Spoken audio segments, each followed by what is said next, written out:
Je suis très fier de pouvoir jouer et enseigner dessus parce que depuis tout petit, j'ai toujours considéré ça comme une sorte de cockpit d'avion. Il y a des boutons partout, on joue avec les mains, on joue avec les pieds. Finalement, nous ne faisons rien d'autre que de faire parler des centaines, voire des milliers de flûtes. Si je mets vraiment tout, alors là, ça crache, si vous me permettez l'expression.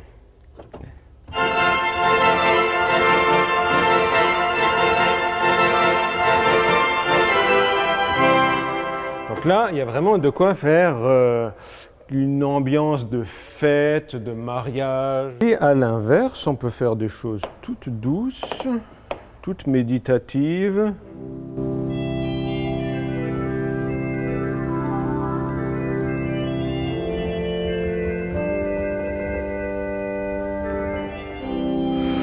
Tout est possible. C'est comme un immense orchestre avec des familles d'instruments. Donc au niveau du fonctionnement, il y a un moteur qui tourne. Dans le temps, il y avait les vassaux dans les églises qui pompaient à la main. De nos jours, nous avons évidemment un moteur qui pulse l'air. Nous allons aller à l'intérieur de la bête. Nous allons visiter les entrailles. Venez, venez. Donc le point de départ, il se trouve dans ce cube où nous avons un énorme moteur.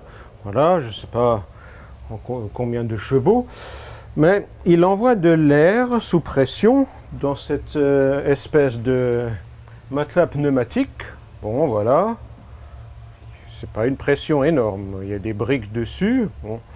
Et ça, c'est notre réserve d'air qu'on envoie dans les tuyaux au moment où on appuie sur les touches. Donc si sur le clavier j'appuie sur une touche, qu'est-ce qui se passe? On actionne ici un électroaimant. Chaque touche a son électroaimant. Voilà. Un électroaimant qui actionne une soupape qui elle-même laisse passer l'air dans une série de tuyaux. Ingénieux, il fallait juste y penser. Donc l'air qui est libéré par la soupape se retrouve par en dessous dans les tuyaux. C'est le principe d'une flûte à bec. Et chaque flûte a sa hauteur définie de son. Et ensemble, il y en a à peu près 2500 dans cet orgue. Les plus grands, c'est plutôt autour de 30 000 dans les cathédrales. Donc cet air qui passe dans les tuyaux, ça donne ce magnifique son.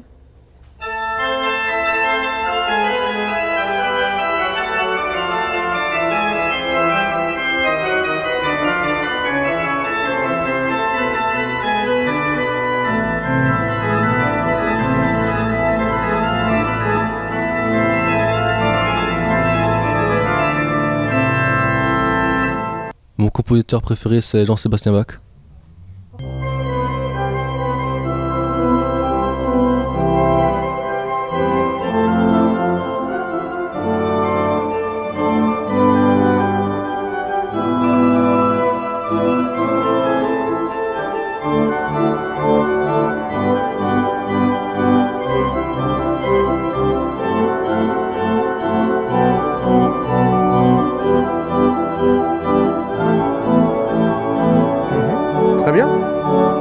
Et c'est juste un tout petit peu plus incisif, c'est un tout petit peu mou.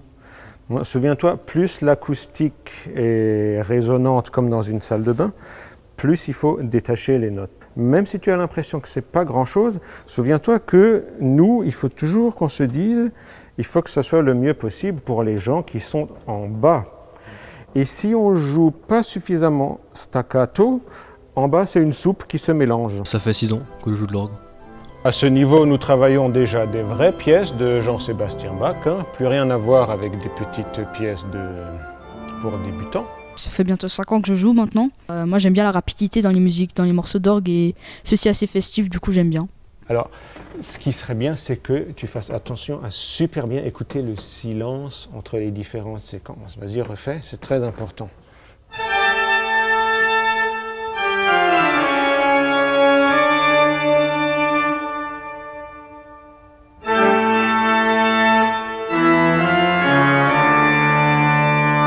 Voilà, je t'assure, ça change tout. Ça change absolument tout lorsque la musique continue dans le silence. Ouais, fais voir la partie suivante, à partir des pieds.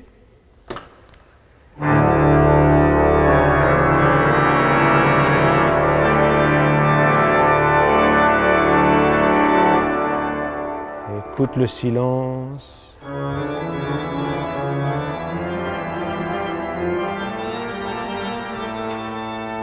Incisif, incisif. Alors voilà. Normalement, on ne donne pas une pièce de ce niveau à un élève en fin de premier cycle, mais somme toute, quand on est motivé, vous voyez, tout est possible.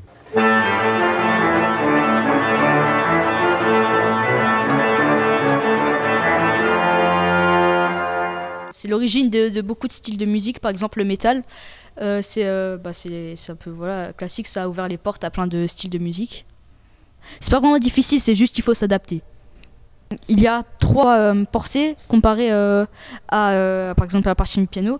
Il y a une portée de la main droite représentée par la clé de sol, une portée pour la main gauche représentée par la clé de fa, et du coup là on a le clavier. On a une 3e portée, la portée du pied, du coup qui est représentée par une 2e clé de fa. La synchronisation, ça s'apprend, c'est passionnant, le son il est beau, ouais, c'est cool, c'est bien.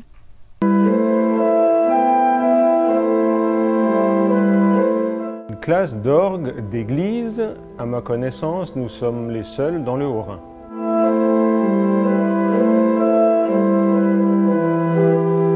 Ce cours s'adresse à tous les enfants de 7 à 77 ans. Un minimum de travail personnel est bien sûr attendu. En général, on préconise 20 minutes, une demi-heure par jour. Il n'est pas nécessaire d'avoir un orgue à la maison. Il y a des substituts très intéressants. Nous en discuterons de vive voix.